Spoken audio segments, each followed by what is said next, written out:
Falando de Apocalipse. Os irmãos lembram, a gente está estudando Apocalipse versículo a versículo, capítulo por capítulo, mas hoje nós vamos fazer um estudo diferente, nós vamos interromper essa sequência cronológica, né? Essa sequência ordinária, e nós vamos então partir para um tema que é importante para a igreja. Nós vamos falar hoje sobre o arrebatamento da igreja, né? Por que decidimos, irmãos, falar sobre esse tema agora? É isso que é importante a gente também delinear. Por que a gente vai falar sobre este tema do arrebatamento agora? Porque nós estudamos o Apocalipse capítulo 1, né? E o Apocalipse capítulo 1, ele é basicamente informações sobre o livro, informações sobre seu autor, informações sobre quem deu as revelações, foi o próprio Jesus, os títulos e alguns símbolos, algumas simbologias que são dadas tanto a Jesus, quanto ao Espírito Santo, quanto às igrejas, como a liderança da igreja, né? Isso tudo a gente vai ver ali no capítulo 1. No capítulo 1 também, a gente tira algumas lições importantes, tá, irmãos? Em relação às questões que orbitam aí o livro. No capítulo 2 e 3, nós estudamos o quê? Se vocês se lembram, nós estudamos as igrejas, as 7 igrejas. Nós falamos sobre as 7 igrejas, né? As cartas que foram dirigidas às 7 igrejas e o que isto implica na aplicação daqueles ensinos para nós hoje. Então, nós lemos capítulo 2 e capítulo 3 de Apocalipse, e nós vimos ali que aquelas revelações, como elas estavam ocorrendo naquele momento, ou seja, quando Jesus revela a situação das igrejas para João, ele revela a situação das igrejas para João naquele momento. Ora, então, todas aquelas características nós vimos que estavam ocorrendo naquele momento, então a aplicação de todas aqueles conhecimentos, ela é universal. Por quê, irmãos? Porque se estava ocorrendo naquele momento, as características daquelas igrejas, principalmente os defeitos, os desvios éticos e doutrinários daquelas igrejas, também se verificam em igrejas de hoje, tá ok? Sendo que a última igreja, né? Deixa eu só lembrar o nomezinho dela aqui. A última igreja, ela representa, né? Nós vimos a igreja dos últimos tempos, a igreja de Laodiceia. Porque para esta igreja não tem elogio nenhum. Então, nós vimos ali que ela pode representar, né, muito bem a igreja do período pré-tribulacional, a igreja ali da apostasia, que é uma igreja morna, uma igreja sem significado, uma igreja sem relevância espiritual, uma igreja que Jesus está a ponto de vomitar de sua boca. Tá ok? No capítulo 4 e capítulo 5, nós vimos que João recebe as revelações, né? Recebe revelações do quê, meus irmãos? Ele vai receber as revelações do céu, do trono de Deus, né? De como se apresenta o trono de Deus para João. Então, João tem uma revelação do trono de Deus, né? Ali do que está em volta do trono de Deus, os 24 anciãos, os 4 seres viventes, né? Os anjos. E após esta revelação, carregada também de expressões simbólicas em relação ao Espírito Santo, em relação ao próprio Jesus Cristo, né? Então, depois dessas revelações que estão predominantemente no capítulo 4, no capítulo 5, queridos, João tem a revelação, então, de quê? Ele tem a revelação do Cordeiro e do livro selado com os 7 selos, né? ninguém tinha condições de abrir o livro. E aí João chora muito. João, então, vai chorar muito, vai ficar muito preocupado.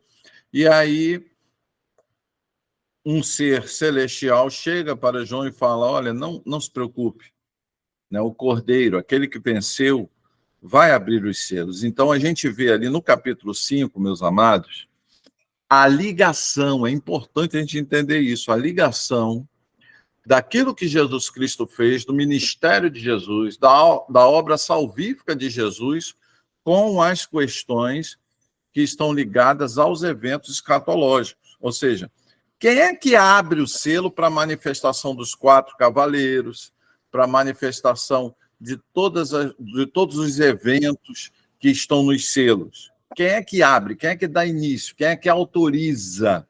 Né?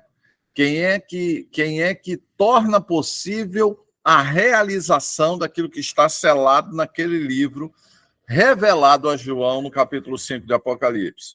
Jesus. E só Jesus tem condições de pegar o livro da mão de Deus, que é assim que está no capítulo 5, e abrir os selos, e aí o desenrolar da escatologia continua. Então, a gente percebe, como nós estudamos na primeira aula, primeiro vídeo, então você entre aí, você que está ouvindo a gente aí, né, Jailson, Gisele Frota, Rafael, bom dia, Rafael, a Raquel, a Marcela Zucoloto, entra lá no canal da igreja, vê o primeiro vídeo, a primeira aula, onde a gente fala isso, ou seja, Jesus, né, a escatologia, ela só é possível, ela só se desenrola a partir da revelação de Jesus.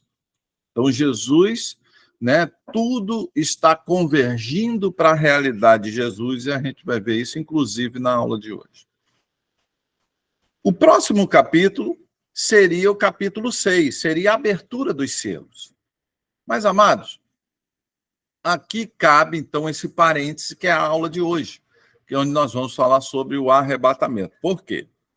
Porque o arrebatamento, como ensino bíblico, ele é inquestionável. O que eu quero dizer com isso? Ou seja, o arrebatamento ele vai acontecer, né? Os mortos em Cristo vão ressuscitar, tá bom, queridos? Os mortos em Cristo vão ressuscitar.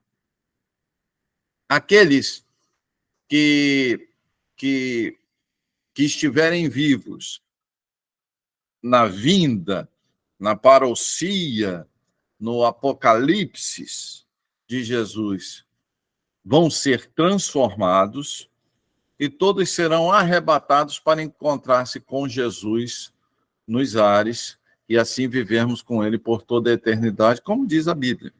Isso aí vai acontecer. Por quê, pastor, que vai acontecer? Porque está escrito na Bíblia. Se está escrito na Bíblia, é porque vai acontecer. Não se questiona isso.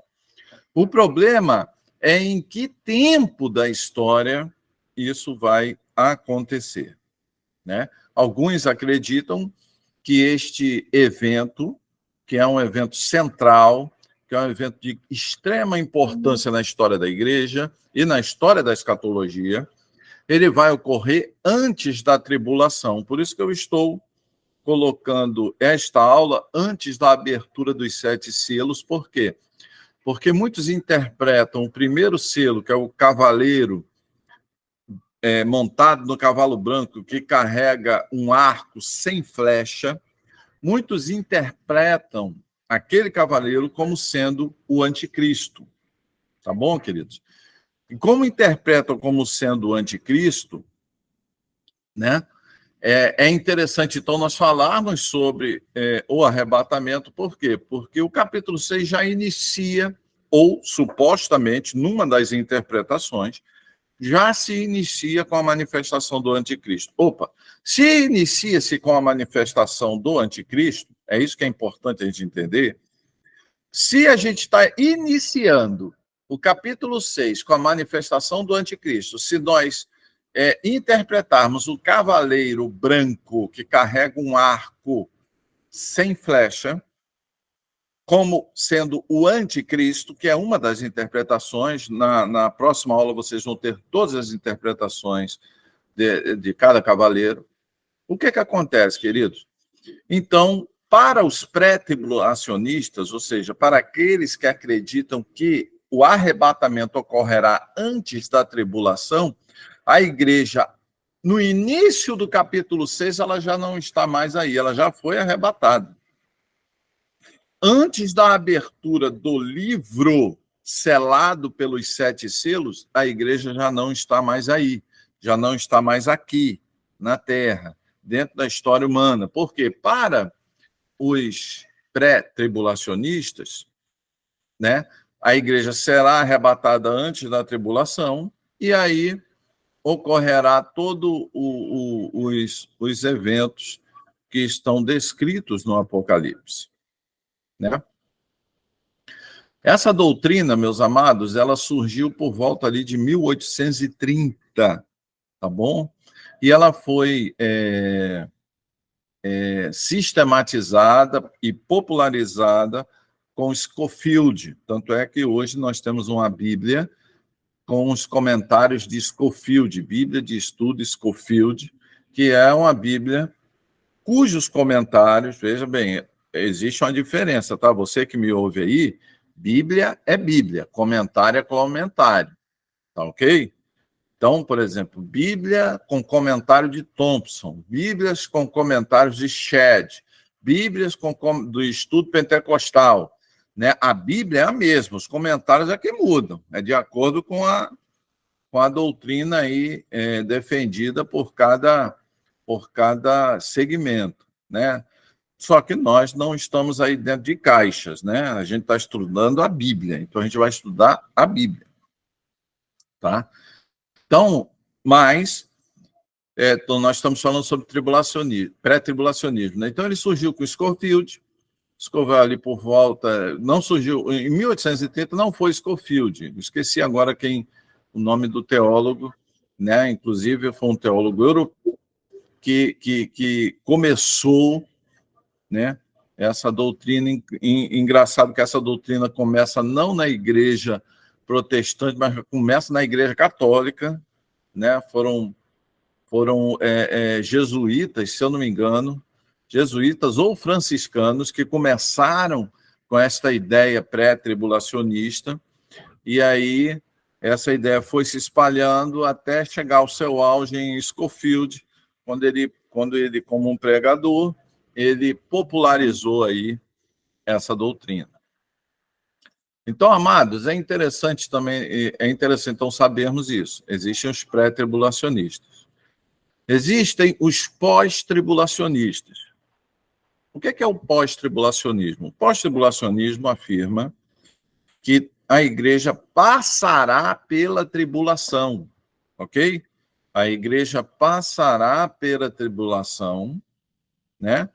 E que a igreja será arrebatada depois da batalha no Armagedon, Apocalipse, capítulo 19. No início do capítulo 20, nós temos ali a revelação da primeira ressurreição, ok? Que é o milênio. Então, na construção do milênio, um pouco antes do milênio, né? Quando Satanás vai ser amarrado, vai ser jogado no abismo, isso tudo a gente vai ler lá isso é Apocalipse capítulo 20, né? Um pouco antes da restauração do milênio, vai haver o arrebatamento, que a Bíblia chama de primeira ressurreição, né? Então, os pós-tribulacionistas acreditam que a igreja passará pela tribulação, né? Que ocorrerá o arrebatamento um pouco antes do milênio, Apocalipse capítulo 20, ali, e é retratado na Bíblia como a primeira ressurreição. Ok, queridos? Importante a gente entender isso aí. E existe um grupo pequeno, também um grupo pequeno, muito pequeno, dos mesotribulacionistas. O que é mesotribulacionismo, pastor? São aqueles que defendem a ideia de que a igreja será arrebatada no meio da tribulação. nos 3 anos e meio de paz, né? E aí a igreja é arrebatada no final dos 3 anos e meio, porque a partir dos 3 anos e meio posteriores vai começar, então, a grande tribulação. Então, amados, é importante a gente entender essas questões para a gente começar a ver realmente o que a Bíblia diz, né? Não vou me apegar a nenhuma dessas escolas, né? Eu costumo até brincar, né, com isso. Eu sou muito tranquilo em relação a isso. Na nossa igreja existem várias pessoas que têm vários... Nós temos essa liberdade na comunidade evangélica Geração da Conquista. Se você quiser ser pré-tribulacionista, você seja. Se você quiser ser pós-tribulacionista, você seja. Se você quiser meso-tribulacionista, se você quiser ser amilenista, eu não me ligo muito nessas escolas. Eu acho uma perda de tempo. Eu acho que a gente tem que estudar a Bíblia e ver o que a Bíblia fala, né? Até porque nós estamos estudando o arrebatamento hoje. A aula de hoje é arrebatamento. Na próxima aula, nós vamos estudar, então você já fica sabendo aí, você que está me ouvindo, na próxima aula nós vamos estudar sobre dispensacionalismo. Não, na próxima aula não, a próxima aula são os 6 selos. Né? Na outra aula, depois dos 6 selos, nós vamos estudar sobre o dispensacionalismo, que está ligado com a aula de hoje. Então, vamos lá, recapitulando. Hoje, nós estamos estudando arrebatamento. Próxima aula, 6 selos, capítulo 6, a abertura dos 7 selos, capítulo 6, capítulo 7. E depois da próxima aula, nós vamos estudar, queridos, o dispensacionalismo. Amém? Vamos então ver? Arrebatamento. Onde é que a gente vê, amados, essa questão do arrebatamento? Deixa eu só abrir aqui minha outra máquina aqui. Tem uma outra máquina aqui que eu quero abrir, para a gente poder ficar olhando para cá, porque a gente precisa, né? Tem aqui tem livros abertos, uma loucura isso aqui, né?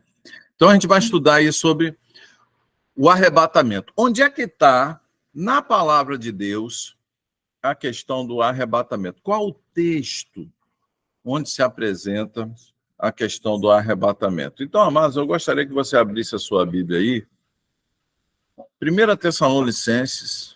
Abra a sua Bíblia em 1 Tessalonicenses, capítulo 4.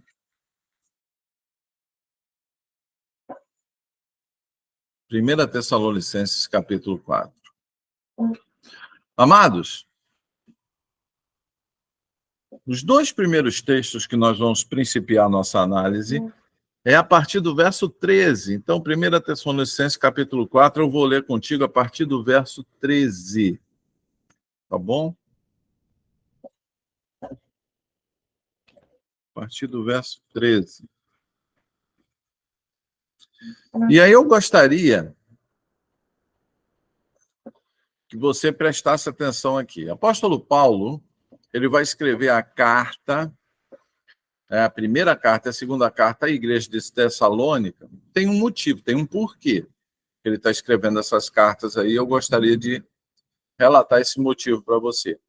A igreja em Tessalônica, com os tessalonicenses, estava tendo um problema. Paulo, ele escrevia a carta, fazia elogios à igreja, mas ele também escrevia levantando os problemas e orientando a igreja a se corrigir em relação àqueles problemas. Qual era o problema da igreja de Tessalonicenses? Eles estavam interpretando a volta de Jesus de forma errada. Alguns estavam sem esperança, né? E outros, né, não estavam entendendo, né, como se processaria a volta do Senhor Jesus. Outros estavam tendo dificuldade de compreender as questões relacionadas à transformação do corpo. Quando Jesus vier, quem estiver vivo e for crente, como é que vai acontecer? Quem estiver morto, quem morreu em Cristo, como é que vai acontecer? Então, tinha essas dúvidas. E, além disso, a igreja de Tessalônica estava vivendo um problema tão grande em relação a essa questão que alguns estavam deixando de trabalhar, alguns estavam deixando suas vidas seculares, estavam desistindo de viver. Por quê? Porque alguns pensavam assim, Jesus vai voltar logo. Daqui a 2 meses Jesus está voltando, então eu vou trabalhar para quê? Eu vou correr atrás das coisas para quê? Eu não vou trabalhar. Tanto é que é nessa carta que Paulo vai dizer assim, olha, aquele que não trabalha também não come. Né? Mexe logo na barriga do cara, que o cara rapidinho trabalha. É isso que Paulo está dizendo aí, tá, querido? Nessa carta. Então ele vai falar assim, olha, né, aquele que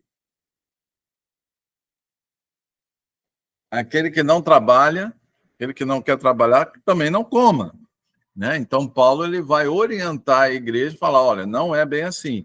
E aí ele vai começar a ensinar, e eu quero, junto com você, olhar esse texto. Tá bom, querido? 1 Tessalonicenses, capítulo 4, do 13 ao 18. Nos diz assim a palavra de Deus. Não desejamos, no entanto, irmãos, que sejais ignorantes em relação aos que já dormem no Senhor, para que não vos entristeçais como os outros que não possuem a esperança. Ou seja, Paulo está dizendo assim, olha, gente, eu não quero que vocês sejam pessoas que não tenham conhecimento sobre a situação, sobre o que espera, sobre em relação àqueles que já morreram. O crente, meu amado, ele tem que ter um conhecimento de como é que está quem morreu, né, com Cristo, como é que está quem morreu sem Cristo. Então, isso aí, para o crente, não pode ser um mistério, não pode ser assim, estou cheio de dúvida em relação a isso, não. Paulo está falando aqui, eu não quero que vocês sejam ignorantes em relação a esse tema, que crente não pode ser ignorante em relação a esse tema. Né? Por quê? Porque quem é ignorante em relação a esse tema não tem esperança, não tem a esperança. Que esperança? Esperança da volta de Jesus. Como nós temos a esperança da volta de Jesus, nós sabemos todos os eventos que estão ali em torno da volta de Jesus. Ok? E esses eventos estão relacionados, inclusive, o que vai acontecer conosco na volta de Cristo. Portanto, versículo 14. Porquanto, se cremos que Jesus morreu e ressuscitou, da mesma maneira devemos crer que Deus, por intermédio de Jesus, trará juntamente com ele os que nele faleceram. Ou seja, quando Jesus vier, ele vai trazer com ele os que morreram em Cristo. Então, na segunda vinda de Cristo, Paulo está dizendo aqui, meu amado, versículo 14. Na segunda vinda de Cristo, na parousia de Cristo, nós vamos ver esse termo aqui, está aqui, esse termo está aqui, e ele aparece 24 vezes no Novo Testamento, a gente vai ver as 24 vezes aqui. Tá bom? Né? A parousia de Jesus, quando Jesus Cristo vier, na volta, quando Jesus Cristo se tornar presente aqui dentro da história, porque é isso que significa a parousia, presença, nós vamos ver isso, né? Ele trará juntamente com ele os que morreram, os que faleceram. Afirmamos a todos vós, pela palavra do Senhor, verso 15, que nós, os que estivermos vivos, quando se der o retorno, parousia, a palavra aí é parousia, vou repetir, a palavra aqui é parousia é retorno, né? A volta, a vinda, a presença do Senhor Jesus, certamente não precederemos os que dormem nele, ou seja, aqueles que morreram em Cristo, né? Aqueles que morreram em Cristo vão vir primeiro do que nós. Então, Jesus veio, é isso que Paulo está dizendo, Jesus vai vir. Quem morreu em Cristo vai ressuscitar com o corpo transformado. A gente vai ver outro texto aqui que vai falar sobre isso, né? Com o corpo transformado. E nós, né? Os que estivermos vivos na parousia dele, na vinda dele, né? Vai acontecer conosco também algo, mas depois que Jesus Cristo vier, aqueles que morreram com ele ressuscitarem com os corpos transformados. Verso 16 vai colocar isso de forma cronológica. Olha aí o verso 16. Pois dada a ordem, com a voz do arcanjo e o ressoar da trombeta de Deus, o próprio Jesus descerá dos céus, e os mortos em Cristo ressuscitarão primeiro. Vou repetir, verso 16. Os mortos em Cristo ressuscitarão primeiro com o corpo transformado. Logo em seguida, ou seja, depois, evento, depois, logo em seguida, nós, o que estivermos vivos sobre a terra, seremos arrebatados, né? O termo no grego aí, querido, deixa eu dar aqui, ó, arpazo, ou seja, significa arrebatar, tomar pela força, tomar para si. Então nós seremos tomados, nós seremos retirados para si, para encontrarmos, está escrito aí, olha, seremos arrebatados com ele nas nuvens, para o encontro com o Senhor nos ares, e assim estaremos com Cristo para sempre. Consolai-vos, portanto, uns aos outros com estas palavras. Então, amados, vemos claramente aí que a parousia de Jesus vai envolver esses temas. Ok, querido? Vai envolver esses temas aí. Ó. Ok? Então, vai envolver a ressurreição dos mortos. Primeiro, vai envolver a vinda de Cristo. Segundo, quando Jesus Cristo vier, os mortos serão ressuscitados e virão com ele, já com os corpos transformados. Num segundo momento, depois, nós que estivermos vivos, seremos arrebatados para encontrarmos com ele nos ares e assim vivermos para sempre com Jesus. E aí ele termina o texto que nós lemos em 1 Tessalonicenses capítulo 14, né? Dizendo assim, consolai-vos com essas verdades. Ou seja, fiquemos tranquilos. Se você pertence a Jesus, pastor, e se eu estiver vivo quando Jesus Cristo vier, vai ser glorioso. Você vai ser arrebatado com o corpo transformado. Você já vai ser arrebatado para viver com Jesus nos céus. Coisa tremenda. E aí ele vai falar assim, olha, consolem-se. Consolem-se uns aos outros com isso. Ok? Ok, pastor, entendi.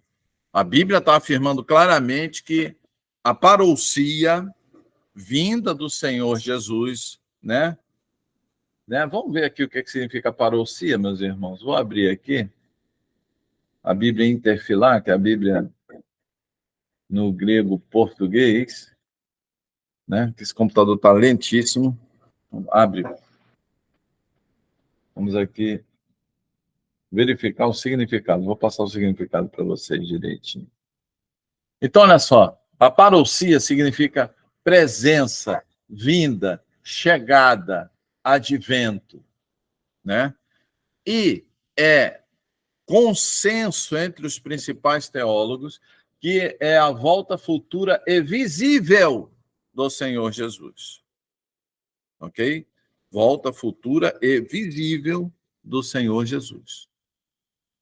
Então vai ser um evento visível. Nós lemos em Apocalipse capítulo 1, primeira aula. Entra lá no primeiro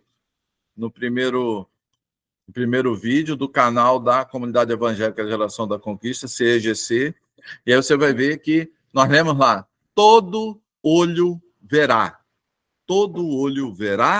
a volta do Senhor Jesus. Então, a parousia será um evento visível, né? Todo o olho verá. A questão que se descortina, então, bem, sabemos que vai acontecer quando Jesus Cristo voltar. Com quem morreu em Cristo, com quem estiver vivo e estiver com Cristo também. Pergunto eu a vocês, quando ocorrerá a parousia?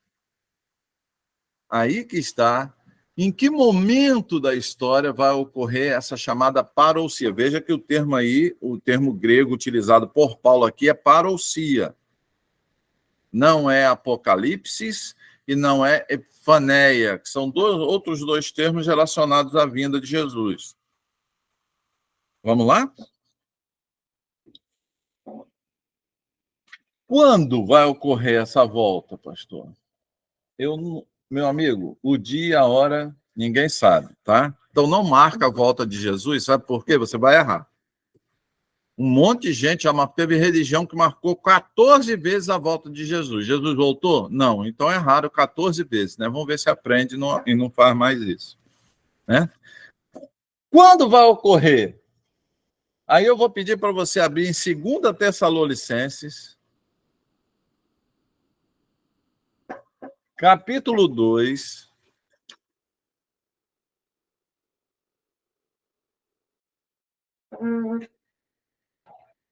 A partir do verso 1. 2 Tessalonicenses, capítulo 2, a partir do verso 1. O termo utilizado por Paulo lá em 1 Tessalonicenses, capítulo 4, a partir do verso 13, foi parousia. Vamos ver aqui se Paulo fala do mesmo evento aqui no capítulo 2. Olha só. Caros irmãos, 2 Tessalonicenses, capítulo 2, a partir do verso 1. Caros irmãos, quanto ao retorno, a palavra retorno aí é vinda, quanto à vinda, qual o termo grego? Parousia. Caros irmãos, quanto à parousia do nosso Senhor Jesus Cristo e a nossa reunião com Ele, vos suplicamos. Do que Paulo está falando, amados? É do mesmo evento de 1 Tessalonicenses, capítulo 4, a partir do verso 13. Primeiro pelo verbo, pelo termo grego, ele usou parousia lá, está usando parousia aqui.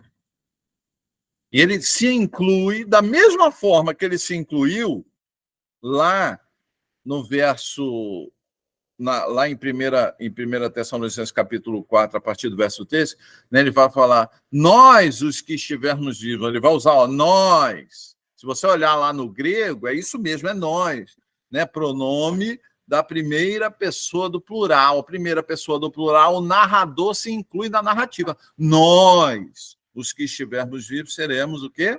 Transformados. Né? E ele está dizendo aqui, querido, que, olha, caros irmãos, quanto à parousia do nosso Senhor Jesus Cristo, e a nossa, no grego, a palavra quer dizer isso mesmo, nossa. Ou seja, ele está se incluindo.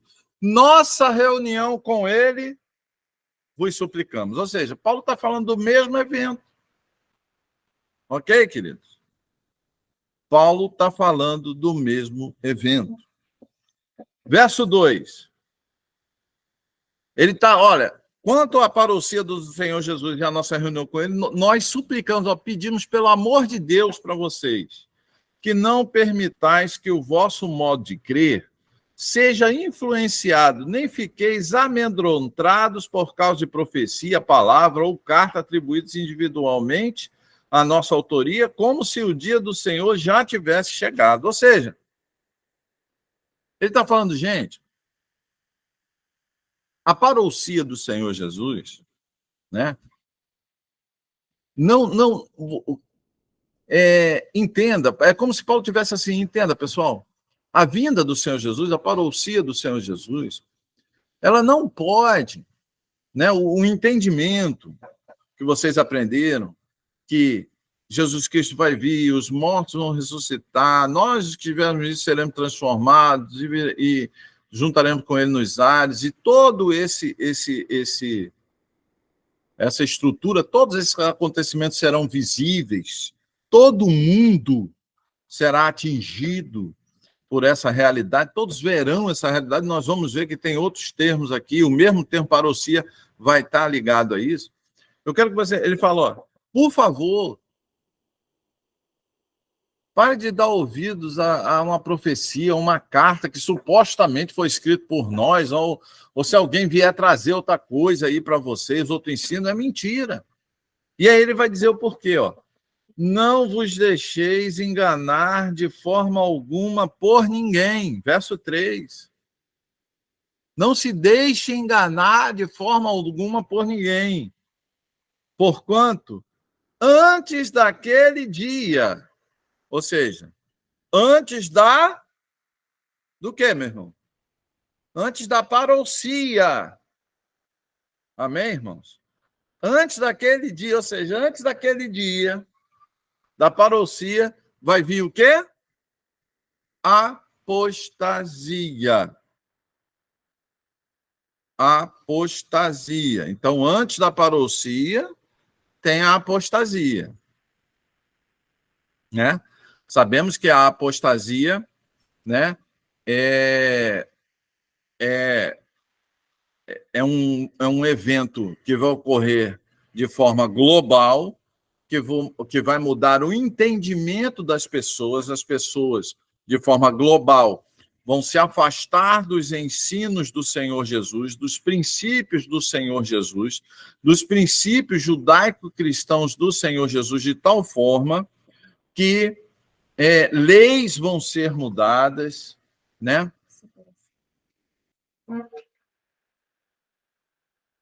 Leis vão ser mudadas.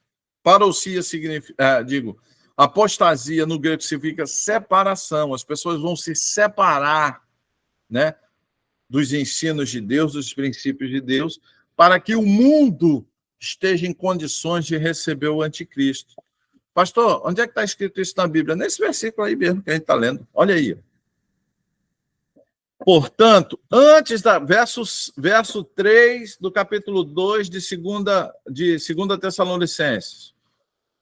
Antes daquele dia virá a apostasia. Olha aí, ó.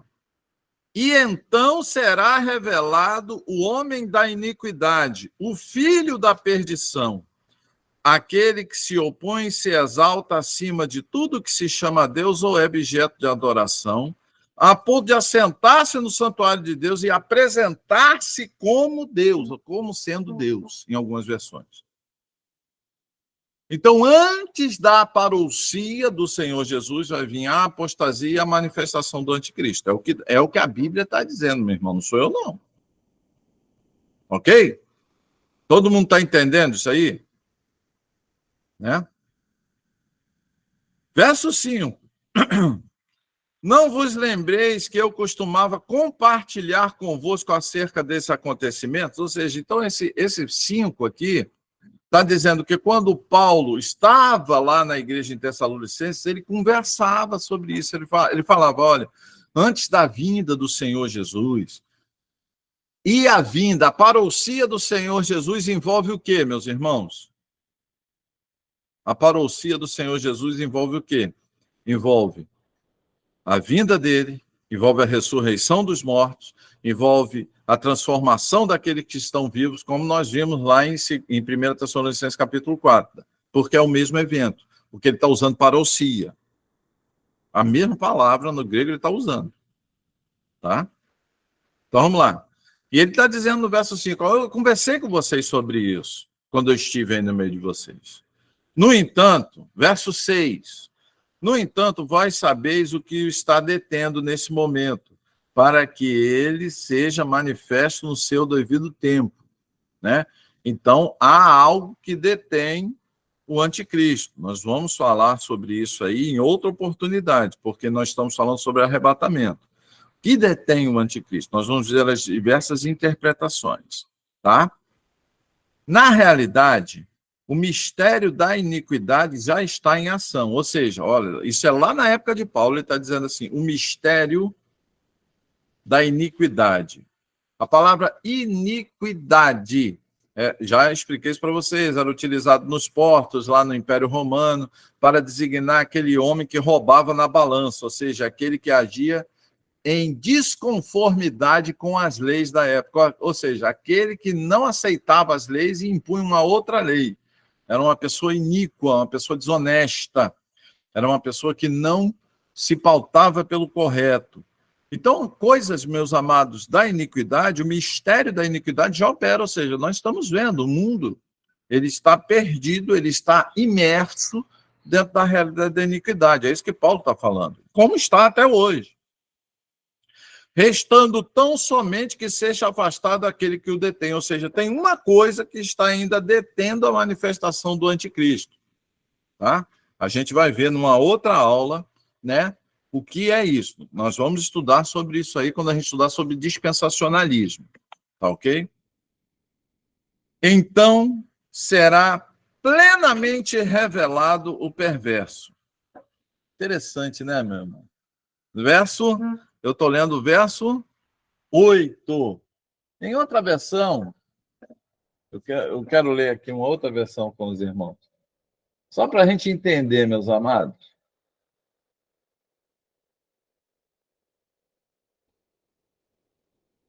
Então será revelado esse iníquo, a quem o Senhor, né? Está escrito aí, ó. Então será plenamente revelado o perverso, a quem o Senhor matará com o sopro de sua boca e destruirá pela gloriosa manifestação da sua vinda. O verso 8, queridos, olha só como é que é. O verso 8, vê o verso 8 aí no grego para mim. Verso 8, 2 Tessalonicenses, capítulo 2, verso 8. Vê essa palavra, então será revelado o iníquo.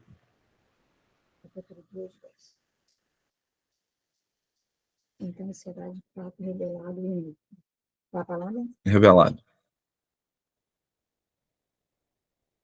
Descobrir, revelar o que estava escondido. Não, o grego. Apocalipse. Apocalipse. É.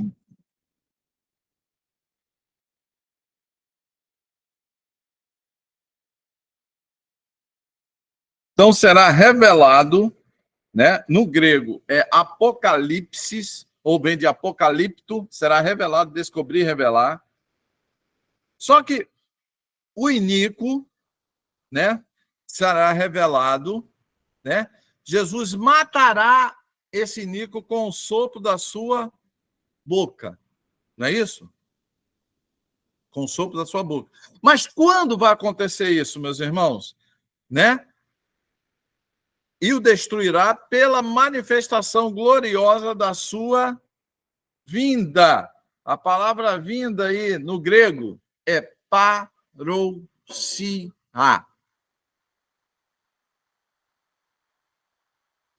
Opa! Então vamos lá. Se a parousia é Paulo que está escrevendo aqui, meu irmão. Logicamente, é o Espírito Santo revelando para Paulo. Paulo ele está usando aqui, ó, parousia. Então, na parousia de Cristo, ele destruirá o iníquo com a manifestação da sua boca, o anticristo. E nós vemos isso aonde? Apocalipse capítulo 19. Se você ler no Apocalipse capítulo 19, que é a batalha ali do Armagedon, você vai ver que o anticristo, o falso profeta, vai reunir todos os exércitos, vão cercar a cidade de Jerusalém para atacar. Jesus Cristo vai vir com o seu exército, né? E vai jogar o anticristo e o falso profeta no lago de fogo e enxofre. Vai vencer o anticristo. Opa! Só que Paulo está dizendo que tudo isso vai ocorrer aonde? Na sua vinda. Parousia. Opa! Então, a parousia do Senhor Jesus vai envolver a vinda dele. Na vinda dele, nós seremos transformados. Vai vir os que morreram com Jesus, primeiro vai vir os que morreram com Jesus, vão vir transformados. Vai vir, nós seremos transformados. Vai ter, né, quando ele vier, ele vai derrotar o anticristo, e a gente só vai ver isso em Apocalipse capítulo 19. Vou repetir. Só no capítulo 19 que o anticristo vai sair da história do homem. Então, perceba, capítulo 19 é depois da tribulação, não antes da tribulação. Então, a parousia, no entendimento do apóstolo Paulo, só ocorrerá depois da grande tribulação. Ok? Meu irmão, é o que a Bíblia está dizendo. Interessante, olha só. Olha o verso 9. Ora, o aparecimento desse anticristo é de acordo com a ação de Satanás. É interessante, né, meus irmãos? Por isso que é importante a gente entender quando e por que certos termos no grego são usados, né? Olha só, o termo, ora, o aparecimento do anticristo. Essa palavra aparecimento do anticristo no grego, vocês sabem que palavra é essa aí?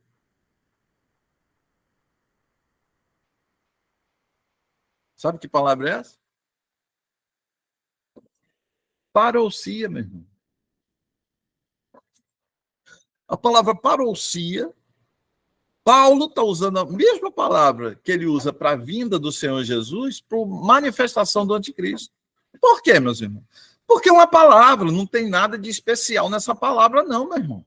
Essa palavra significa o quê? Aparecimento, presença, vinda, surgimento dentro da história, ao lado de. Então, o aparecimento, a manifestação do anticristo vai ser invisível? Vai ser um evento invisível. Porque muitos dizem que a parousia, essa parousia aí, essa parousia é a vinda invisível de Jesus. Mas não é isso que diz a palavra parousia. A palavra parousia, ela é aplicada à vinda real, visível, física do Senhor Jesus. Ou de qualquer outra pessoa. Nós vamos ver aqui, inclusive do anticristo. Está aqui, ó, verso 9. No verso 9 está dizendo aí, ó, a parousia, eita Jesus, ora, a parousia do iníquo é segundo a eficácia de Satanás com todo poder e sinais e prodígios de mentira. A parousia do anticristo. Por quê? Porque é o aparecimento. E essa palavra não se aplica a fenômenos invisíveis, porque ela diz respeito ao aparecimento físico, real, né? Ora, o aparecimento desse anticristo, na minha versão aqui, verso 9, é de acordo com a ação de Satanás, com todo poder, com sinais e com maravilhas ilusórias, e com todas as artimanhas e engano provenientes da injustiça, para que os que estão perecendo, portanto, rejeitaram o amor à verdade que os poderia salvar. É por este motivo que Deus lhes envia uma espécie de poder sedutor, a fim de que creiam na mentira, e sejam condenados todos os que não creram na verdade, mas decidiram, vou repetir, mas decidiram usufruir dos prazeres da injustiça. Então, amados, perceba, o que a Bíblia está falando? Não sou eu, meu amado. Nós estamos vendo a Bíblia. E eu estou destacando esse termo parousia. Por quê? Porque para alguns, né, principalmente para os pré-tribulacionistas, o termo parousia se aplica à primeira vinda ao arrebatamento da igreja, antes da tribulação. E a segunda vinda de Jesus é relacionada ao quê? É relacionada a dois termos, a Apocalipse e a Epifaneia. Só que o texto de 2 Tessalonicenses, capítulo 2, ok? 2 Tessalonicenses, capítulo 2, do verso 1 ao verso 12, coloca tanto Apocalipse como parousia, como sinônimos. do mesmo acontecimento. E eu vou desafiar você de novo, porque eu acho que você não percebeu isso aí. Olha. Verso 8. Então será revelado o iníquo. Apocalipto. A palavra do verso 8 aí é apocalipto. Está falando da revelação do anticristo. Da vinda do anticristo, não é? Ele usa apocalipto. E no verso 9, ele vai estar dizendo assim, ó, o aparecimento do anticristo, a parousia do anticristo. Então, meus amados, olha, sem fazer malabarismo teológico, a gente está vendo claramente que Apocalipse, ou aí na flexão utilizada aí, o apocalipto, a palavra apocalipse, a revelação e vinda, parousia, apocalipto e parousia, no texto, vou repetir, no texto de 2 Tessalonicenses, capítulo 2, do verso 1 ao verso 12, são sinônimos, porque falam da manifestação ou da revelação da mesma pessoa, que é o anticristo. Além, lógico, de falar da parousia, da vinda do nosso Senhor Jesus. Então, amados, vamos parar de fazer malabarismo teológico, sem malabarismo teológico. Do que o apóstolo Paulo está falando nesses dois textos? Está falando da vinda visível do Senhor Jesus, como também será visível a manifestação e a vinda, o aparecimento de Satanás, do anticristo, que vai ser segundo a operação de Satanás. Gente, tem alguma dificuldade de se entender isso no texto? Tem alguma dificuldade de se entender que o apóstolo Paulo está falando da mesma coisa? Vamos aprofundar a questão? Vamos lá, vamos aprofundar a questão. Eu gostaria que você abrisse a sua Bíblia em 1 Coríntios, capítulo 15. Vai lá para 1 Coríntios, capítulo 15, querido, por favor. 1 Coríntios, capítulo 15.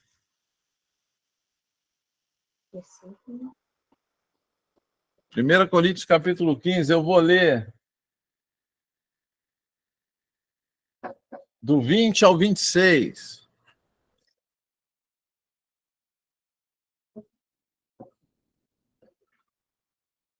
Vamos lá? No entanto, em realidade, Cristo ressuscitou dentre os mortos, sendo ele o primeiro dos frutos dentre aqueles que dormiram, ou seja, dentre aqueles que morreram, Jesus foi o primeiro. Ou seja, ele ressuscitou com o corpo transformado. Não vamos esquecer quando Jesus Cristo ressuscitou. Vocês lembram quando Jesus Cristo ressuscitou? Jesus Cristo ressuscitou, as mulheres foram lá e falaram para os discípulos, olha, nós vimos o mestre. Aí eles disseram, olha, vocês devem estar tendo algum tipo de alucinação, vocês devem ter algum tipo de delírio, Jesus morreu, já era e tal. Né? Aí Jesus aparece para eles. Né? Diz, Pai, seja convosco. Né? Vocês lembram disso? E aí todos viram. Só que quando Jesus aparece a primeira vez para os discípulos, tinha um discípulo que não estava. Quem era ele? Tomé.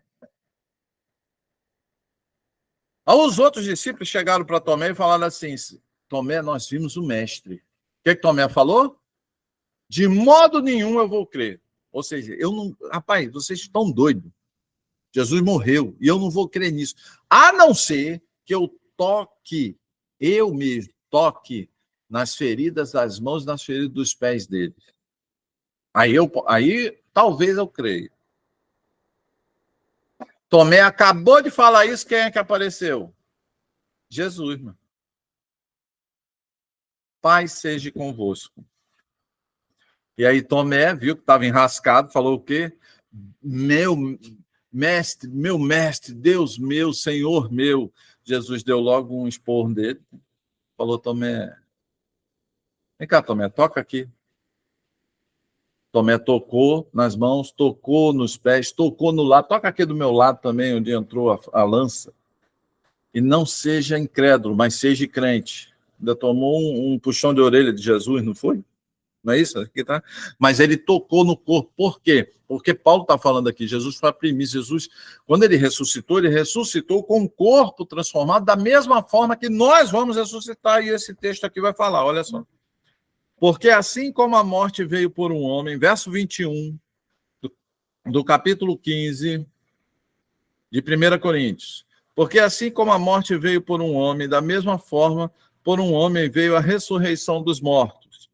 Porquanto, assim como em Adão todos morreram, em Cristo todos serão vivificados. Assim em Adão todos morreram. Ok? Assim também em Cristo todos seremos vivificados. Contudo, cada um por sua vez. Da mesma forma que Paulo descreveu lá em 1 Tessalonicenses, capítulo 4, a partir do verso 13, da mesma forma, naquela sequência que eu expliquei para o Ezequiel, não, né? Que a Bíblia colocou para nós, sabe por quê? Porque aqui não tem nenhum mestre, aqui só tem um mestre, Jesus, aqui só tem uma verdade, a palavra dele. Tá? A gente só está lendo a palavra dele, eu só estou falando o que eu estou lendo, o que eu estou entendendo, e a gente vai vendo aqui, a gente vai aprendendo. Quem ensina é Jesus e o Espírito Santo dele que nos revela os mistérios da sua palavra. Vamos lá. Verso 23. Contudo, cada um por sua vez. Cristo, o primeiro. Lógico, Jesus já ressuscitou, está com o Pai nos céus. Logo depois, os que são de sua propriedade na sua o quê, meu irmão? Vinda. Palavra vinda aí é o quê, querido? Vamos lá? 1 Coríntios, capítulo 15, verso 23. Na sua vinda, parousia.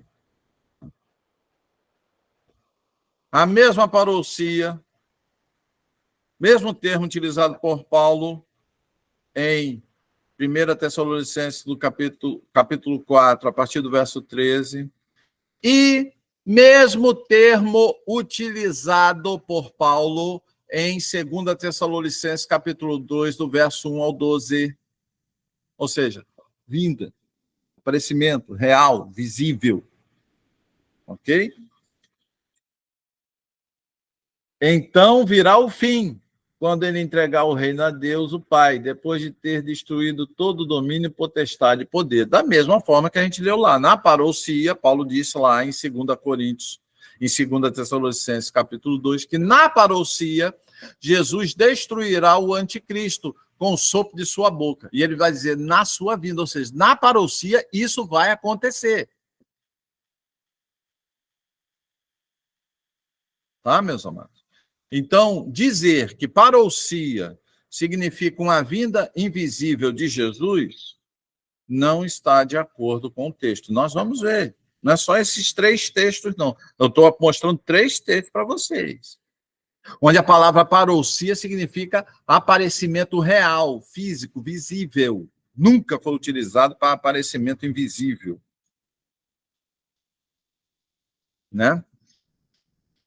Vamos até o verso 26, né?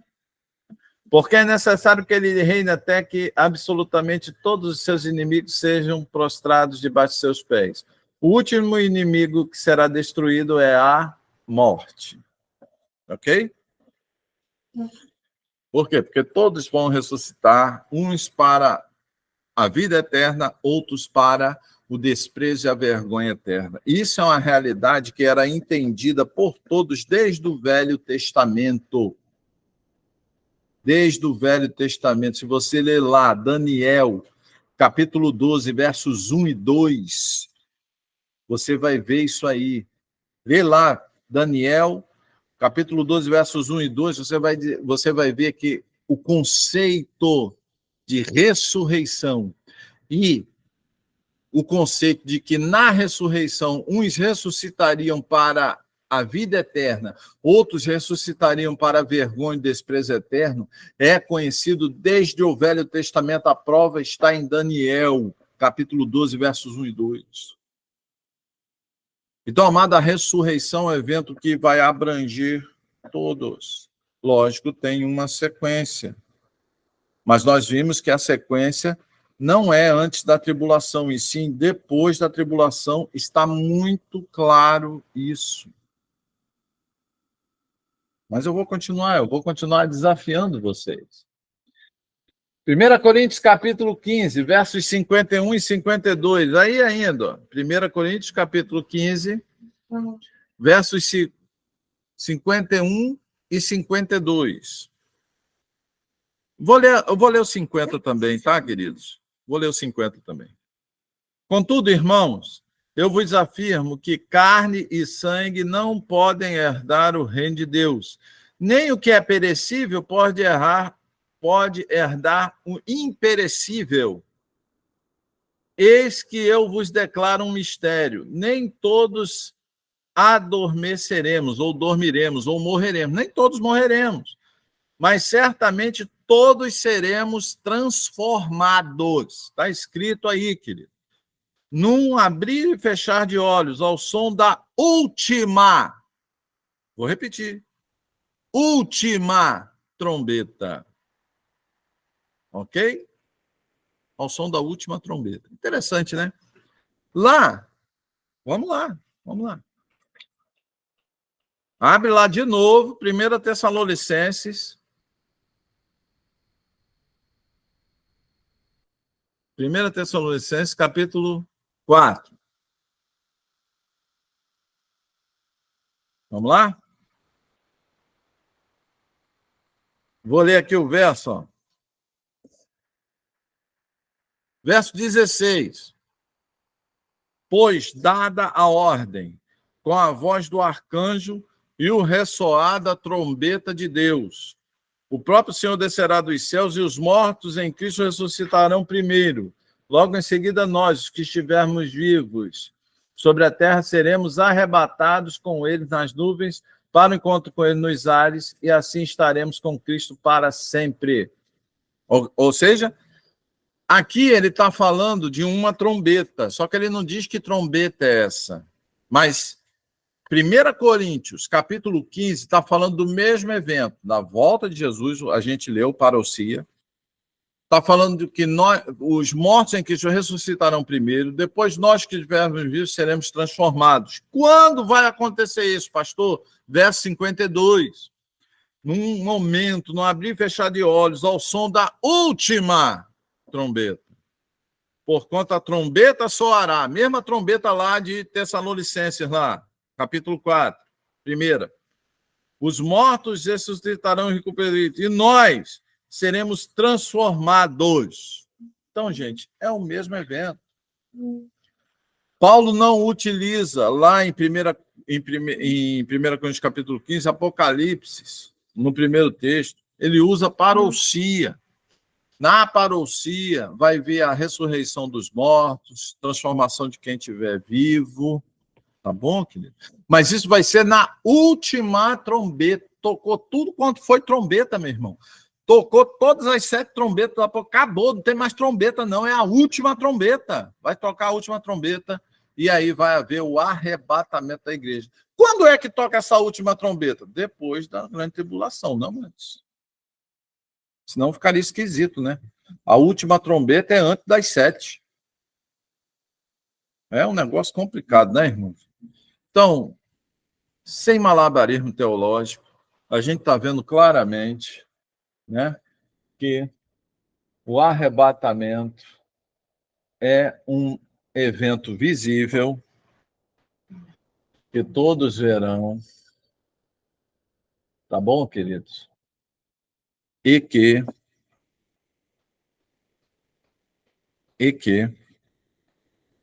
será real, será dentro da história humana. Eu quero, junto com vocês, ver outros textos aqui, queridos. Olha só. A palavra parousia, ela ocorre 24 vezes no Novo Testamento. E eu quero ver as 24 vezes contigo aí. Abre sua Bíblia aí em Mateus capítulo 24, verso 3.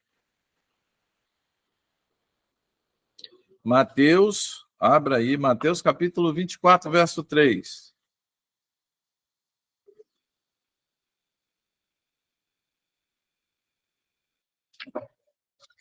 Aqui a gente vai ver todos esses textos bem rapidamente. Mateus 24, verso 3. Olha só.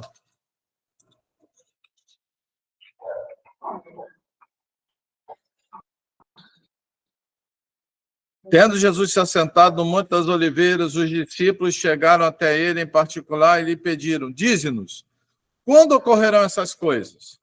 E qual será o sinal da sua vinda e do final dos tempos? Parousia. Qual o sinal da sua parousia? A mesma parousia de 1 Tessalonicenses capítulo 4, a mesma parousia de 2 Tessalonicenses capítulo 2, a mesma parousia lá de 1 Coríntios capítulo 15. Quando será a sua parousia? Vamos lá, vamos continuar. Apocalipse capítulo 24, verso 7. Apocalipse capítulo 24, verso 27. Pois da mesma forma como o relâmpago parte do Oriente e brilha até o Ocidente, assim também se dará a parousia do Filho do Homem. Ou seja, né, tem até um corinho, porque assim como o relâmpago que sai do Oriente se mostra. A palavra aí, a melhor tradução, em minha opinião, é se mostra. Ou seja, é visível, porque assim como um relâmpago, é como Jesus que diz, olha, como vocês veem um relâmpago riscando no céu, todo mundo não vê o relâmpago? Da mesma forma será a vinda do Senhor Jesus. Está aí, ó, parousia. Vamos lá. Mateus capítulo 24, verso 37. Vamos lá. Não, vou ler o 36. Entretanto, a respeito daquele dia e hora, ninguém sabe, nem os anjos dos céus, nem o Filho, senão exclusivamente o Pai. Senão exclusivamente o Pai. Como aconteceu nos dias de Noé, assim se dará também por ocasião da chegada do Filho do Homem, ou da vinda, da parousia do Filho do Homem. Porque nos dias de Noé, que antecederam ao dilúvio, o povo levava a vida comendo, bebendo, casando-se e oferecendo-se em matrimônio até o dia em que Noé entrou na arca. E as pessoas nem notaram, até que o dilúvio chegou e levou a todos. Assim ocorrerá a vinda do Filho do Homem. Meus amados, todo mundo viu a arca, todo mundo sabia da arca. Todo mundo viu os animais entrando na arca. As pessoas zombavam de Noé, está construindo a arca, ficou doido, no meio do deserto. Vai usar esse troço aqui no meio do deserto como? Sem água. Né? O dilúvio, todo mundo viu o dilúvio? Viu o dilúvio, meus amigos. O dilúvio foi um evento universal. Isso ele compara com a vinda, com a parousia do Senhor Jesus. Então, nada em Noé foi escondido, não, amado. Nada em Noé foi invisível, não. As pessoas não notaram. O quê? Que ele entrou na arca. Aí alguns vão dizer assim, então, pastor, as pessoas não notaram o arrebatamento. Para com isso, meu irmão. Não é isso que a Bíblia diz. Se você ler lá o texto lá, todo mundo sabia da arca. É que as pessoas não estavam nem preocupadas com isso. Mas quando veio, né? Quando vier Apocalipse capítulo 19, todo mundo vai ver, meu irmão. Porque é ali que acontece a parousia do Senhor Jesus, e não antes. Em nenhum lugar da Bíblia você vai ver que Jesus veio antes. Em nenhum lugar do Novo Testamento você vai ver que Jesus veio antes. Em nenhum lugar de Apocalipse, antes do Apocalipse capítulo 19, você vai ver que Jesus veio antes. Ok? Vamos continuar? Porque nos dias que antecederam o dilúvio, já li, né? E as pessoas nem notaram, também já li. E aí ele fala, 2 homens estarão na lavoura, um será arrebatado e outro será deixado. 2 mulheres estarão trabalhando no moinho, uma será arrebatada e outra deixada para trás. Por isso vigiai, porquanto não sabeis o dia em que virá o nosso Senhor Jesus. Né? Vamos ver aí. Vamos lá. Virá. Ele está falando da parousia. Todo mundo concorda aí que ele está falando da parousia. É o mesmo, é o contexto. Vamos lá, Mateus, capítulo 24, verso 42.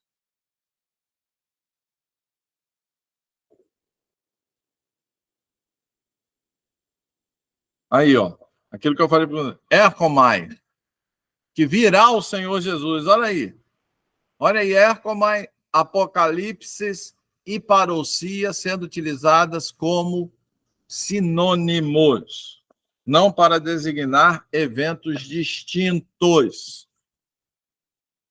Contudo, entender isso, se o proprietário da casa soubesse a que hora viria o ladrão, ele colocaria a sentinela e não permitiria que a sua residência fosse violada. Portanto, vigiai, igualmente vós alertas, pois o Filho do Homem virá no momento em que menos esperai.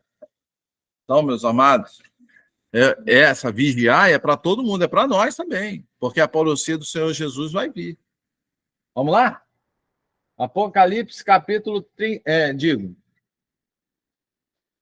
Mateus, capítulo 39. Né? Já li, né? Já falei sobre isso. Né? Nem perceberam, assim também será a parousia do Senhor Jesus. 1 Coríntios, capítulo 15, verso 23. Também já li. Né? Agora, olha só, vamos ler 1 Coríntios capítulo 16, verso 17? 1 Coríntios capítulo 16, verso 17. Alegro-me com a vinda de Estéfanas, e de Fortunato, e de Acaio, porque estes supriram o que da vossa parte faltava. Paulo fala aí, meus amados, da vinda dessas 3 pessoas, da parousia dessas 3 pessoas. Essas pessoas vieram de forma invisível?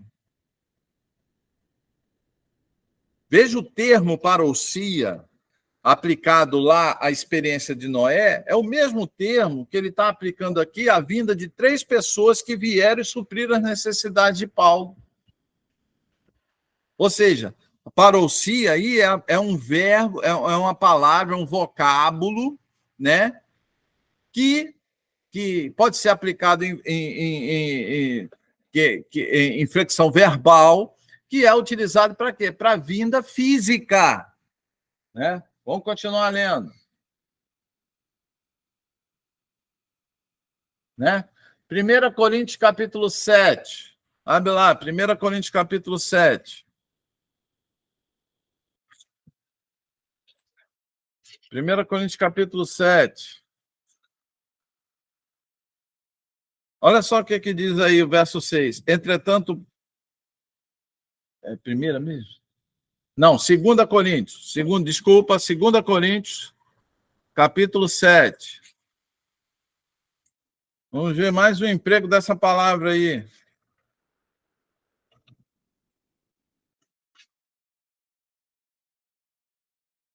Versos 6 e 7 diz assim, ó.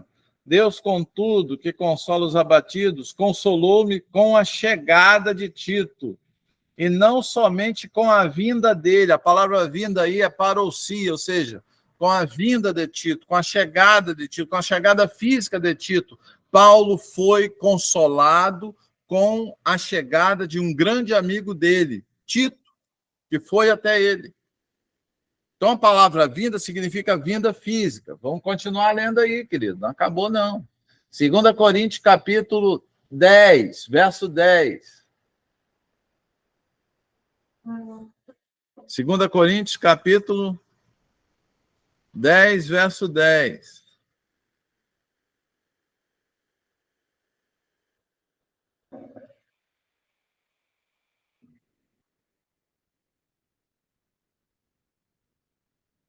Não desejo, vou ler o 9 e o 10. Ó. Não desejo que vos pareça que minha intenção é amedrontá-los com as minhas cartas, Pois como alardei alguns, as cartas dele são duras e exigentes. Contudo, ele pessoalmente não impressiona e sua pregação é desprezível.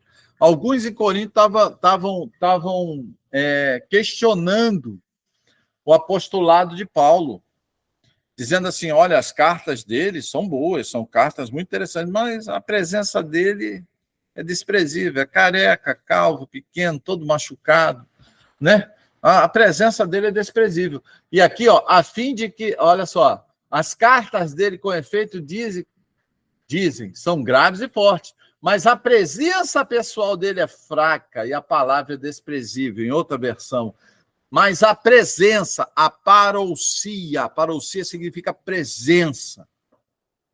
Presença o quê? Visível, porque o pessoal de Corinto está dizendo assim, a presença, quando a gente vê Paulo pessoalmente, ele é desprezível, ele é fraco, ele é feio, careca, baixinho, né? Anda todo torto, está todo machucado, né? Mas era um homem de Deus mais poderoso, foi o 13º apóstolo, o apóstolo que mais trabalhou, foi o evangelho chegou aos confins da terra por causa de Paulo. Lógico, foi por causa de Cristo, do Espírito Santo dele, mas usou Paulo. E aí a palavra é parousia, a palavra presença aí é parousia, ou seja, presença física. Vou ler outro. Filipenses 1:26. A fim de que aumente, quanto a mim, o motivo de vos gloriares em Cristo, pela minha presença de novo convosco, ou seja, presença física de novo convosco. Paulo, ele deseja ir aos Filipenses de forma presencial. E a presença aí, a palavra é parousia. Filipenses capítulo 2, verso 12. Assim, pois, amados meus, como sempre obedecestes, não só na minha presença, ou seja, não só quando eu estava aí pessoalmente com vocês, presença, parousia, porém, muito mais agora na minha ausência, desenvolvei vossa salvação com temor e tremor. Ou seja, Paulo está falando em Filipenses capítulo 2, verso 12, que os filipenses obedecem à palavra de Deus não só na presença, parousia física de Paulo, mas na sua ausência também. Né? 1 Tessalonicenses capítulo 2, verso 19, pois quem é a nossa esperança? Ou alegria, ou coroa em que exaltamos? Na presença do nosso Senhor Jesus Cristo em sua vinda, parousia. Então, Paulo enxergava a vinda do Senhor Jesus como um evento real, de presença, né? de presença física, histórica. Vamos lá. 1 Tessalonicenses capítulo 3, verso 13. A fim de que seja o vosso coração confirmado em santidade, isento de culpa, na presença do nosso Pai, na vinda, na parousia do nosso Senhor Jesus Cristo com todos os seus santos. Presença física. 1 Tessalonicenses capítulo 4, verso 15. Ora, ainda vos declaramos por palavra do Senhor isto, nós, os vivos, os que ficarmos até a parousia do Senhor, de modo algum precederemos os que dormem. Já lemos isso, parousia, presença física. O mesmo Deus e Pai vos santifique em tudo, e o vosso espírito, alma e corpo sejam conservados íntegros e irrepreensíveis na vinda, parousia do nosso Senhor Jesus. Presença física. 2 Tessalonicenses capítulo 2, verso 1, irmãos, no que diz respeito à vinda, parousia do Senhor Jesus Cristo, e a nossa reunião com ele dos céus, vos exortamos. Já lemos e explicamos esse versículo. Presença física. 2 Tessalonicenses capítulo 2, verso 8, então será de fato revelado o ímpio, a quem o Senhor matará com o sopro de sua boca e destruirá pela manifestação da sua vinda. Na parousia, vinda do Senhor Jesus, o anticristo será colocado num lago de fogo e enxofre, como diz em Apocalipse capítulo 19.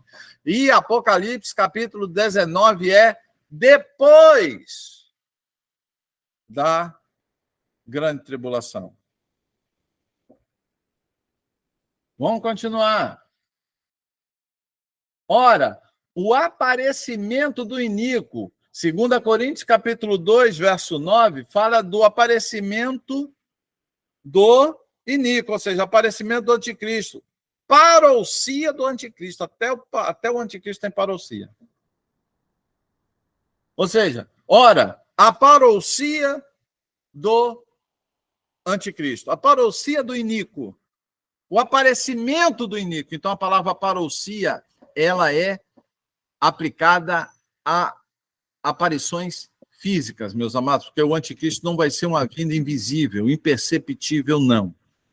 Todo mundo verá o aparecimento do anticristo, inclusive os crentes, tá? Como já vimos.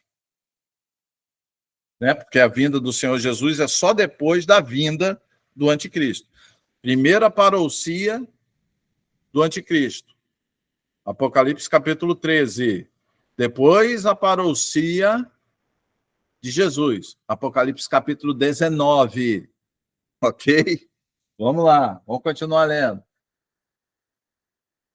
2 Pedro 1,16, porque não vos damos a conhecer o poder e a parousia do nosso Senhor Jesus, a vinda do nosso Senhor Jesus Cristo, seguindo fábulas enganosamente inventadas, mas nós mesmos fomos testemunhas oculares da sua majestade. Então, Pedro também usa o termo parousia, vinda física do Senhor Jesus. Ele dizendo, onde está a promessa da sua vinda? Porque desde os nossos pais dormiram todas as coisas permanecem como desde o princípio da criação. Esse texto ele é interessantíssimo. Então, abra aí a sua Bíblia em 2 Pedro, capítulo 3, verso 4.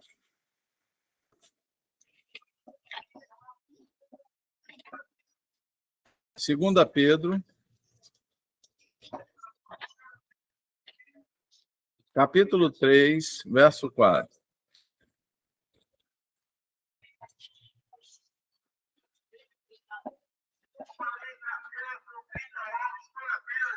Eu vou ler a partir do verso 1 rapidinho, irmãos, para a gente... Amados, esta é agora a segunda carta que vos escrevo. Em ambas, procuro despertar com essas recomendações a vossa mente sincera.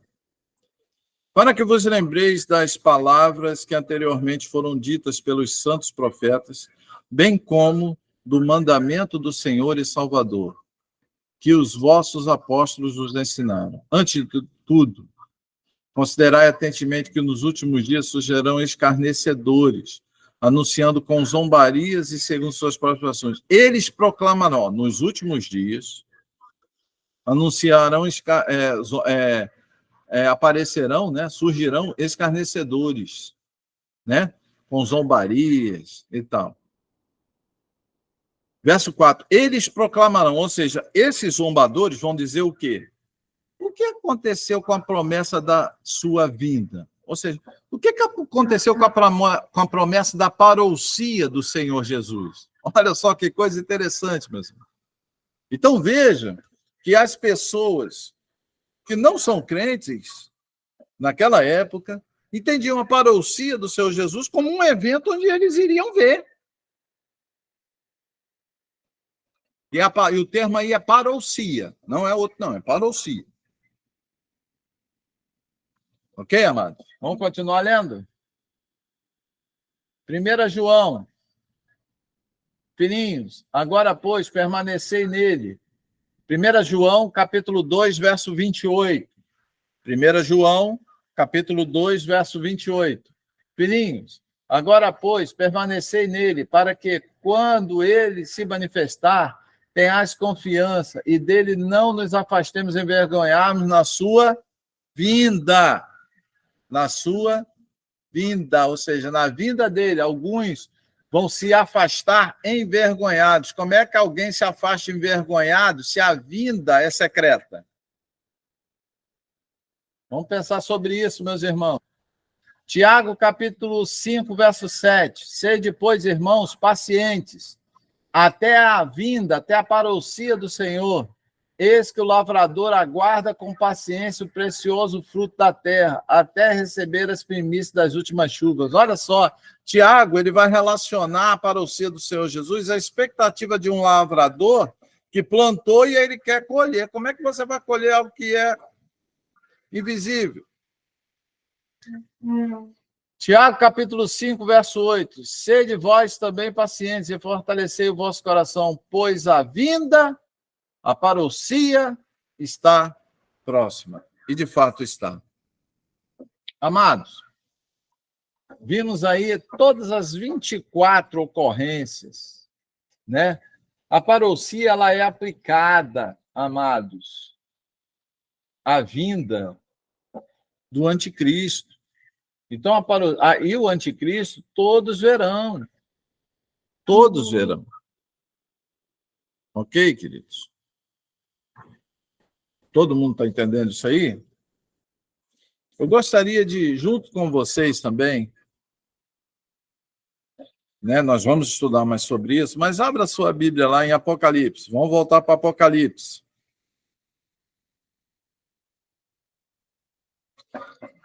Então, os que falam que a igreja será arrebatada antes da tribulação estão com um problema sério. Porque todos os textos que nós lemos não falam de um arrebatamento secreto, falam de um evento real.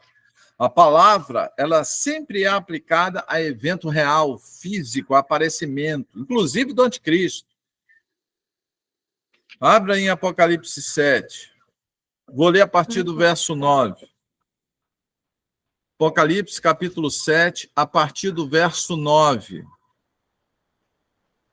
Em seguida, olhei, e diante de mim descortinava-se uma grande multidão, tão vasta que ninguém podia contar, formada por pessoas de todas as nações, tribos, povos e línguas. Estavam em pé diante do trono do Cordeiro, vestidos com túnicas brancas, empunhando folhas de palmeira. E proclamavam com grande voz: a salvação pertence ao nosso Deus, que se assenta no trono e ao Cordeiro. Todos os anjos que se encontram em pé ao redor do trono, dos anciãos e dos 4 seres viventes, prostraram-se diante do trono com o rosto em terra e adoraram a Deus, exclamando: Amém, glória, louvor e glória, sabedoria, ação de graças sejam ao nosso Deus para todo sempre. Amém. Então um dos anciãos me indagou, ou seja, um dos anciãos perguntou lá para João: quem são e de onde vieram todos estes que estão vestidos de branco com túnicas brancas? Eu lhe respondi: ó meu Senhor, tu sabes, ou seja, não sei. O Senhor sabe, mas eu não sei. Então ele afirmou: estes são os que vieram da grande tribulação. Eita, Jesus! E lavaram suas vestes e as alvejaram no sangue do Cordeiro, ou seja, foram salvos. Foram salvos durante a grande tribulação. Amados, uma grande multidão que ninguém podia contar de todas as dos Estados Unidos, Rússia, China, Estônia, França, Brasil, Israel, de todas as línguas, povos, raças e nações, pessoas serão convertidas durante a grande tribulação, porque ele está dizendo, elas vieram da grande tribulação. Meus irmãos, como é que a igreja vai ser arrebatada antes da grande tribulação, se vai ter igreja durante a grande tribulação? E Apocalipse, capítulo 7, está afirmando isso. Ah, pastor, não é igreja não, são crentes. Não é crente na igreja não? Ah, então crente na igreja? Talvez não tenha igreja organizada. Igreja organização, talvez não tenha, mas igreja organismo, igreja corpo de Cristo, vai ter sim, porque a palavra do Senhor afirma isso. Vou ler outro texto para colocar aí quem acredita em tribulação em arrebatamento pré-tribulacional, fica numa situação muito difícil ainda. Olha só. Então, observei Apocalipse capítulo 20, queridos. Apocalipse capítulo 20.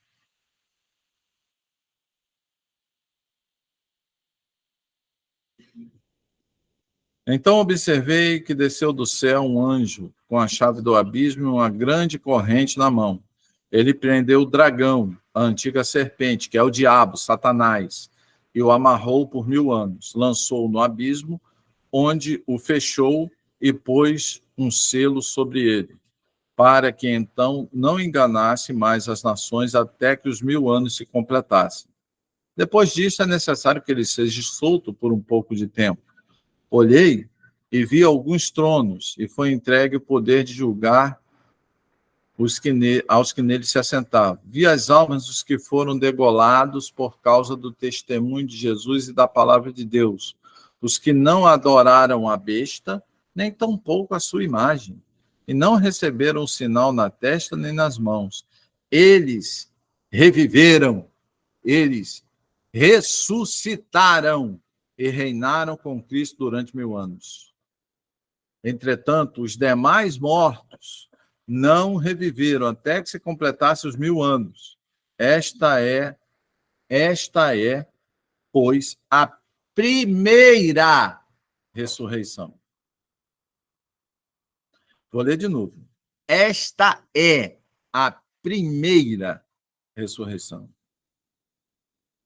Bem-aventurados os santos, os que tomam parte da primeira ressurreição. Eu vou tomar parte da primeira ressurreição. Você aí vai tomar parte da primeira ressurreição em nome de Jesus. E por que nós vamos ser bem-aventurados? Bem-aventurados e os santos, os que tomam parte da primeira ressurreição. A segunda morte não tem poder algum sobre eles. Serão sacerdotes de Deus e de Cristo e reinarão com ele por um período de 1000 anos, porque a segunda morte é o lago de fogo e enxofre. A gente vai ver isso quando a gente estudar Apocalipse.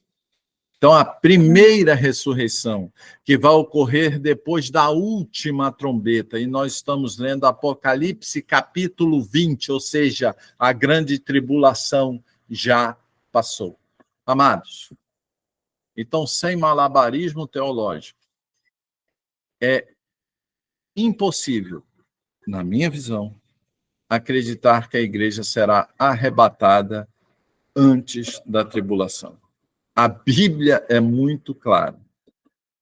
Até o termo utilizado por Paulo, quando ele explica sobre a parousia de Jesus, quando ele explica sobre a vinda do Senhor Jesus, ele usa parousia, ele usa as questões relacionadas aí à segunda vinda visível de Jesus. Até em relação ao aparecimento do anticristo, a vinda do anticristo, também é utilizada a palavra parousia. Então, parousia nunca foi utilizado para um evento secreto, imperceptível. Pelo contrário, sempre foi utilizado para um evento perceptível, visível, extremamente notório. Então, amados, vimos hoje as questões importantíssimas sobre o arrebatamento. Nós teríamos vários outros textos aqui para mostrar para os irmãos. Li uma pequena parte, li aí em torno hoje, assim, por baixo, uns 30 textos bíblicos, né, provando por A mais B, demonstrando, né, no grego original, que a parousia é um evento real e que a Bíblia é muito clara ao afirmar que ocorrerá depois da grande tribulação. Então, que vocês sejam abençoados, que vocês sejam iluminados pelo Espírito Santo de Deus. Eu quero agradecer profundamente a todos vocês que nos acompanham. Aprendam com a palavra de Deus, leiam a palavra de Deus. Leiam todos os textos que eu mostrei aí para os irmãos. Por isso que eu pedi para anotar uma caneta. Meditem sobre esses textos. Meditem sobre esses textos, você vai ver que é impossível É impossível, principalmente com Apocalipse capítulo 7 e Apocalipse capítulo 20, meus irmãos. E tem outros textos dentro do Apocalipse que mostram que, né, muitas pessoas vão se converter durante a tribulação. E se essas pessoas, durante a tribulação, são pessoas convertidas, elas são igreja, sim. Elas podem não ser igreja ou organização, templo direitinho ali, tal, denominação, essa coisa que, graças a Deus, isso aí, em minha opinião, vai acabar quando Jesus Cristo vier e a gente se tornar realmente igreja organismo. Mas igreja organismo vai existir, sim, durante a grande tribulação, porque a Bíblia diz que vão haver pessoas convertidas, santos. E eu vou dizer, hein, muito santo, porque para vencer a grande tribulação não é qualquer santo, não. Não é qualquer santo, não, que vai vencer a grande tribulação. São santos de verdade, são os mártires, ao nível dos mártires do Novo Testamento. Que Deus abençoe vocês, que Deus guarde vocês. Me despeço aqui, então, do YouTube, né? Que vocês, então, sejam abençoados em nome de Jesus e continuaremos aqui, então, com a comunidade evangélica Geração da Conquista, onde nós vamos aprofundar um pouco mais aí o estudo, se o tempo assim nos permitir. Que Deus os abençoe, que Deus os guarde. Em nome de Jesus, fiquem com Deus. Estudem a palavra, amem a palavra, ruminem a palavra. Vou orar. Senhor Jesus, abençoe cada um que está me ouvindo agora. Abençoe cada um de nós. Possamos, ó Pai, ter a sua palavra, ter o seu conhecimento agora conosco. Que esta palavra que foi lida, que esses vários textos, Jesus, inúmeros textos que foram lidos, e os textos paralelos a esses textos, possamos ser abençoados. Que a tua palavra venha afirmar um entendimento real sobre nossas mentes. É o que nós pedimos em nome de Jesus. Amém. Que vocês sejam abençoados em nome de Jesus.